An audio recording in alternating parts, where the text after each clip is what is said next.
betrayal. A curse. The age of strife begins. When we think of a PvP MMO, we might think of what many people consider the granddaddy of the PvP MMO genre, Dark Ages of Camelot. But Dark Ages of Camelot wasn't the only PvP-focused MMO that launched closer to the turn of the century. Enter Shadowbane, created by TextMud veterans Todd Coleman, Joseph Hall, and a team of less than 50 people. With next to no budget and very little MMO experience, Wolfpack Studios, the developer behind Shadowbane, was surely facing the odds. If Shadowbane has found itself in my series though, we know it ultimately wasn't able to overcome those odds. The story behind the small studio with large aspirations though, is very much a story to be told.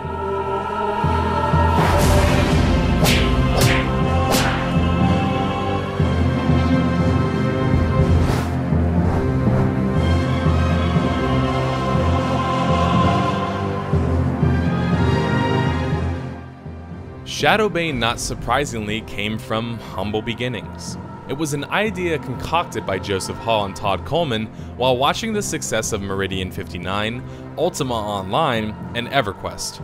Todd and Joseph had experience together in a TextMud-based game titled Chaos Mud.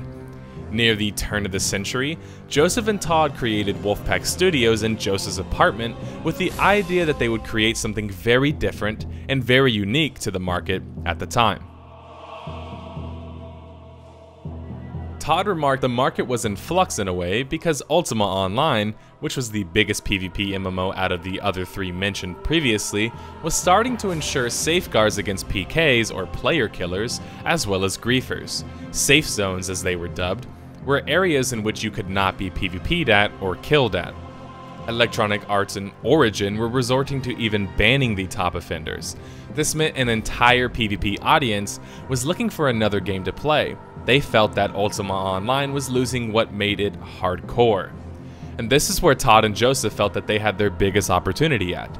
This was likely where Mark Jacobs had the idea as well, but that's a story for another video. Most people's idea of what a PvP MMO might be or might devolve to would eventually resort to some sort of gankfest. But Todd and Joseph had larger aspirations.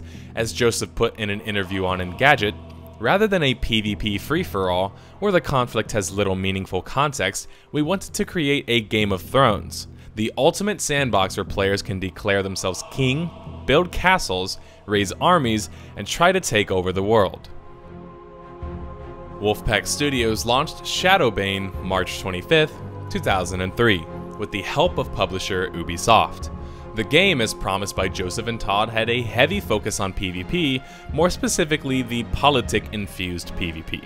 The game was subscription-based, and despite it having a small budget, was able to place as a top 10 best-selling PC title upon launch. Sales were relatively good for the time, but Metascore placed the title at an aggregate score of 75. GameSpy and GameSpot gave Shadowbane at or little under an 80 out of 100. Both remarked at the poor UI and the lag issues plaguing the game as the largest issues with Shadowbane. But both were also quick to praise the PvP, the cornerstone feature of the MMO. The combat did feel a little bit dated, even for 2003, using a click-to-move system akin to a Diablo title more so than a Shadowbane competitor, Dark Age of Camelot. What made Shadowbane unique in regards to its comparisons to DAOC was that in Shadowbane, it was more about individual guilds owning territory and then taking over the political landscape. In Dark Ages of Camelot, it made things more about the realm. You chose one of the three realms and you had to compete against the others. Now, both of these styles certainly offered their advantages and disadvantages, but some of Shadowbane's disadvantages I'm going to save for later in the video. Shadowbane's slightly positive reception wasn't enough to bring the game significant popularity, at least not enough for longevity.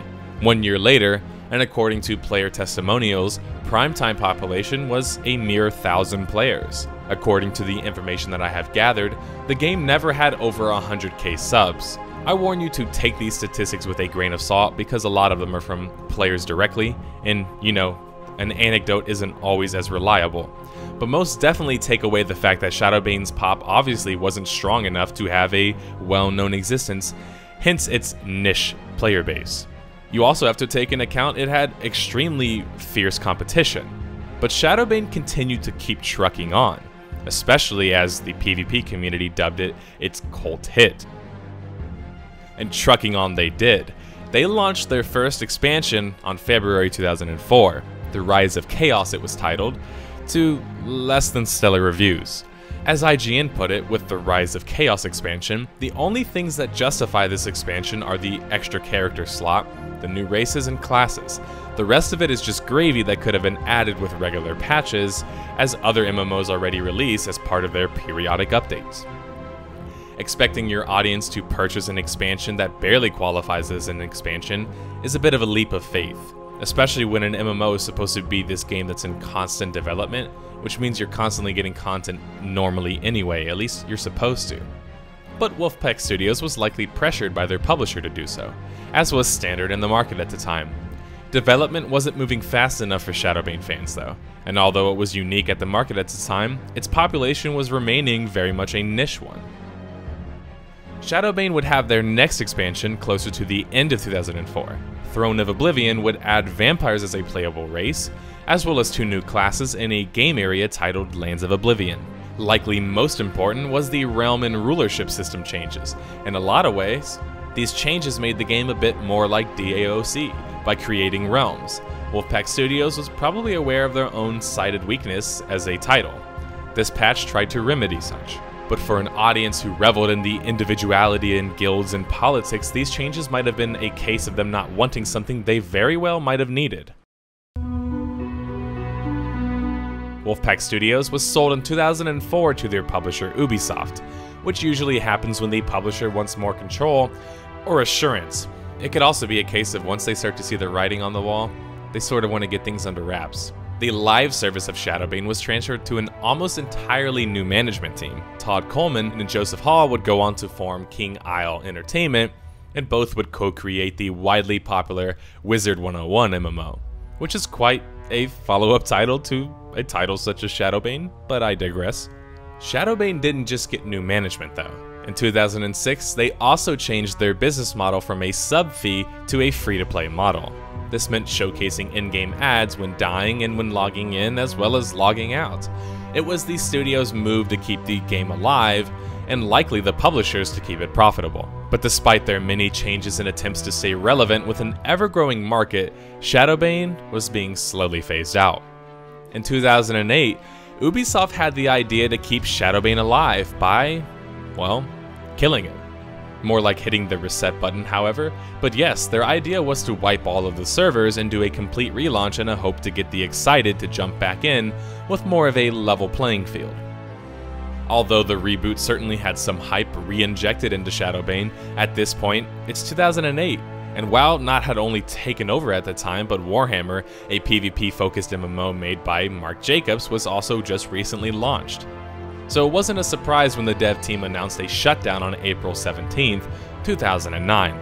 Fans of the game were able to get a reprieve for a few more months when they petitioned not to shut down the game indefinitely, but it only bought them those few more months. The game still inevitably shut down on July 1st, 2009.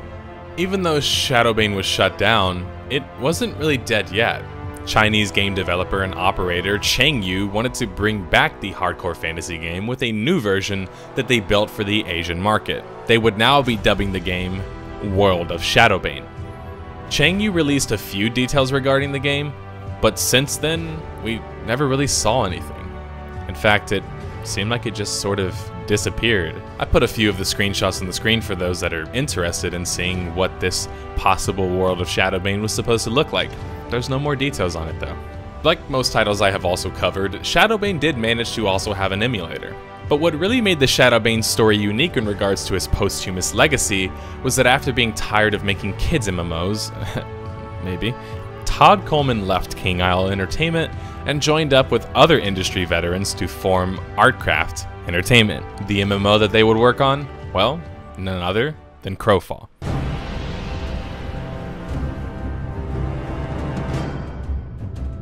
Crowfall was a crowd-funded MMO title, and still is, looking to recapture many of the allure behind the original Shadowbane, with the lead developer involved and other big devs having a hand in it, such as Raph Koster, the lead dev behind SWG. It surely has quite the hype. Crowfall has some similarities to Shadowbane, but it takes a bit more of a DAOC flair in certain regards. Instead of a persistent server, the game has more of a cyclical nature where servers eventually die. Now, if you want more information on the game, I would check out Zyback TV's content on YouTube. He does a bunch of breakdowns and explains everything. I'm not going to go into too much detail on this video. Crowfall is eyeing a soft launch, which is PC, for a early access in 2017, and whether or not it can stand the test of time better than Shadowbane, well, only time can tell. I'm sorry. Shadowbane might be dead and gone, but we very much can still feel its legacy today. With Crowfall and Camelot Unchained on the horizon, PvP MMOs might have stalled for a bit, but they certainly are not going away. What made Shadowbane so memorable for the die-hard fans of the title? Let's take a look at what made Shadowbane unique. This will help us put things into perspective as to why it's so impactful that the game is dead and gone.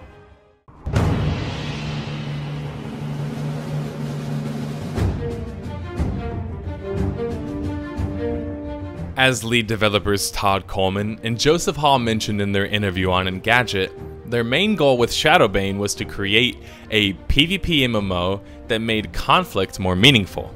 They didn't want the game to devolve in just a free-for-all with no meaning, but instead create a Game of Thrones sandbox title where guilds could build armies, castles, and try to take over the world. That's exactly what set Shadowbane apart from any other title at the time. A guild or ruler could declare themselves king or kings of the realm, other players could challenge them, and thus beginning many of likely wars to come. But political intrigue was paramount in the game. You couldn't afford to be loose with words, lest you wake up the next day with your city leveled. Consequences were real, and the sense of competition between guilds were fierce. You could lose your city, your bank, you could lose all of your inventory. A sandbox MMO where everything felt meaningful. You weren't just fighting for honor tokens and that little bit of rating. You were fighting to keep your guild alive, something that hasn't really been matched since. To see an example of all of this, I implore you guys to check out the winterblades.net website. They had a bunch of war stories and history about the conflicts in Shadowbane. Quite the interesting read.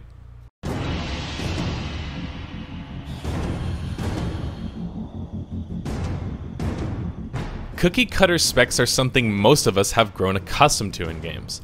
MMOs are any game with any sort of talent tree. Inevitably, someone finds the most effective path, and anyone who tries to say otherwise is often labeled bad or an idiot. There's not much critical thought in choosing builds nowadays, past the initial person who, well, chose to first build the meta, if you will. In Shadowbane, though, this wasn't even close to how the meta turned out. As Joseph Hall said in his interview of Shadowbane, there were literally millions of class combinations with the various discipline runes. With so many interesting races, classes, and specializations, figuring out the best combinations was a game in itself. Could you imagine that much diversity? We're lucky to get 12 classes with maybe 3 specializations max in today's market. Shadowbane had customization that has gone unparalleled to this day. The true ability to customize something is something that is lacking in today's MMO market. Something that, well, is supposed to be what the MMO market is about. Who knows though? Between Crowfall and Camelot Unchained, maybe we can get both a game with some strong customization and more meaningful PvP. Until then though, we will have to try and remember Shadowbane for what it stood for, and hopefully its legacy can continue to impact the video game world in the coming years. If Shadowbane had such great aspects to it, however, how did it fail so spectacularly? Like most cult classics, Shadowbane might have had its great bits, but some also not so great bits. What were the largest reasons that Shadowbane ultimately died?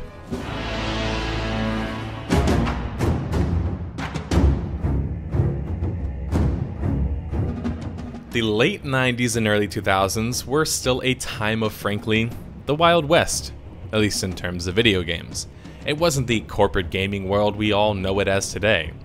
so it likely shouldn't be as a surprise to anyone when you heard the origin story of Shadowbane and Wolfpack Studios. Although the humble beginnings of Shadowbane can surely be something awe-inspiring, what with the whole starting the company in your basement kind of story, it can present some serious problems as well. Let's do a bit of business 101 here. Let's say you have a product, Product 1, which was made with its own humble beginning of a story.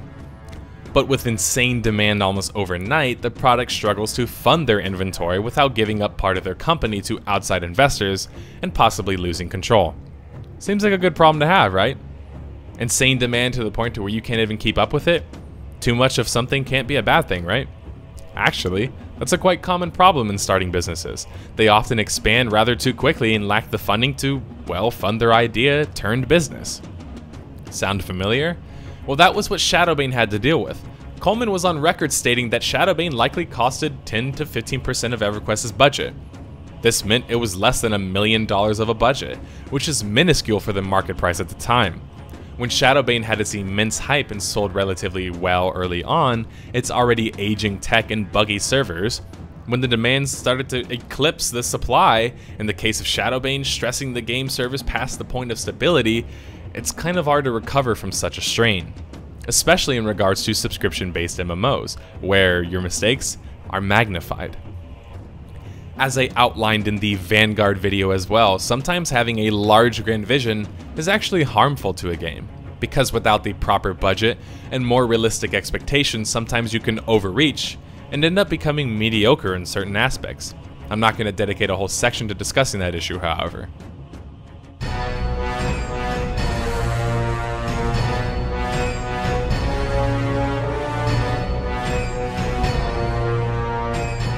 To piggyback off of my previous point, the servers upon launch for Shadowbane were very taxed.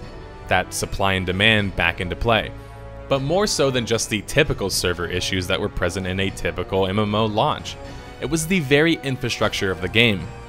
The most glaring issue upon first glance was, well, the graphics. They are dated even for the time that they were current in. I want to preface this by saying I don't personally care about graphics that much, but the general public does, especially when making initial impressions of something like a game. When you compare Shadowbane to Dark Age of Camelot, DAOC had better graphics and launched 2 years earlier. Now sure, budget sizes are likely the contributor to this, but the biggest reason really is the fact that the team behind DAOC had been developing an in-house engine for some time in their previous games. Wolfpack Studios, on the other hand, they created Shadowbane's engine, the Arcane engine, specifically for the game. If you guys are familiar with my videos at this point, you know I am very critical of MMOs doing in-house engines, because they are extreme time sinks and inevitable money sinks. With Shadowbane's aging technology and its market competitors looking that much more fresh, having more of a typical action MMO formatted combat as well versus the Shadowbane RTS, it was an obvious recipe for disaster. Shadowbane's engine and graphics were already seeming too old for the time period in which they were launched in. Especially when you think that, well, Star Wars Galaxies launched in 2003 and it was already looking newer and more progressed than Shadowbane. This is not to count the coming Asian MMOs like Lineage 2, for example, which made Shadowbane look like a decade old in comparison. There certainly are graphic purists out there who will likely always badmouth an MMO's graphics. We know MMOs require immense infrastructure, which usually means that they have to sacrifice graphics. But when your game looks extremely dated upon release, and its base game isn't strong enough to keep the audience interested, say for example, Darkfall was an example of a game that was frankly ugly looking, but had this amazing combat system which allowed it to continue to make reboots, and people kept wanting to play the game. In Shadowbane's case, it didn't really have that. The combat wasn't nearly as electric, and so the game started to fail that much more.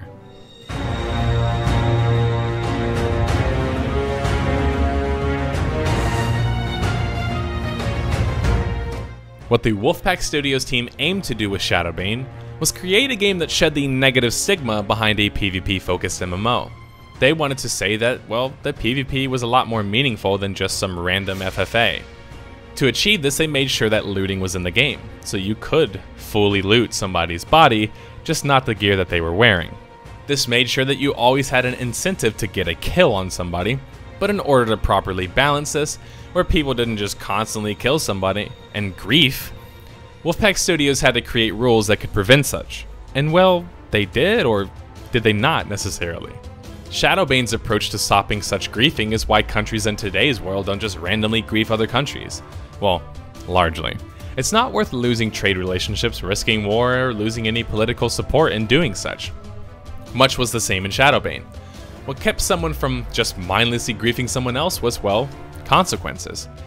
The realm as a whole could choose to blacklist you, which could mean that your time on the server would become as stressful as those that you possibly griefed. If all of this sounds great, you're probably wondering why am I mentioning this in the same vein as failure in regards to Shadowbane. And well, that's because such consequences, previously mentioned, can have negative ramifications. Let's say one clan has a perceived slight from another clan that isn't based in reality. However, it's enough to anger this said clan. So they lie to a couple other guilds or exaggerate the claims, and next thing you know, you have multiple large guilds stomping out a smaller clan. Rinse and repeat, and you don't really have any more sheep in the game. A sheep is basically the general populace, the non-hardcores. Sheep in this context are paramount. They make up the majority of an MMO's fanbase. They primarily are the population of the game. In a hardcore MMO such as Shadowbane, however, these sheep make a tasty snack for the wolves, or the power gamers. The problem in an open PvP MMO that constantly reoccurs is these wolves end up eating all of the sheep, until there's nothing left to eat but themselves. By that point, the population has heavily dwindled. With no sheep to eat, the wolves will typically get bored and die out. It's Darwinism at its finest. When there's too many predators, there isn't enough prey. Predators feast on each other, or they just die out. This truly begs the question, is such an MMO such as Shadowbane doomed for failure? Wolfpack Studios seemed to realize that this was an issue with their game, as explained in their expansion which implemented realms into the game, which was more of a DAOC approach. But this expansion came already a year and some change late into the game. It was likely too late, especially when the Wolf audience, or the Wolf fanbase if you will, had already adopted the game as, well, their game. They based their identity on such a game, and they were quick to make sure that they were always going to be the alphas in the pack. They didn't care about the sheep, even though the sheep, well, made their game. The game wasn't able to recover from such a drop in players, and since the power gamers don't really care that the casuals don't want to play the game because they just say, well, it's too hardcore for you, well, it's too hardcore for the majority of the people who want to play, that means that nobody plays the game. Sandbox titles take the most population because they require the most input from the player base. They can't afford to not have enough players. The players create the content. Once again on my channel, we demonstrate how these great and fun PvP MMOs like Shadowbane or Darkfall can meet their ultimate demise. Without players, without sheep, without wolves, there's no content. Without content, there's no sand in the box. There's no game. The game dies.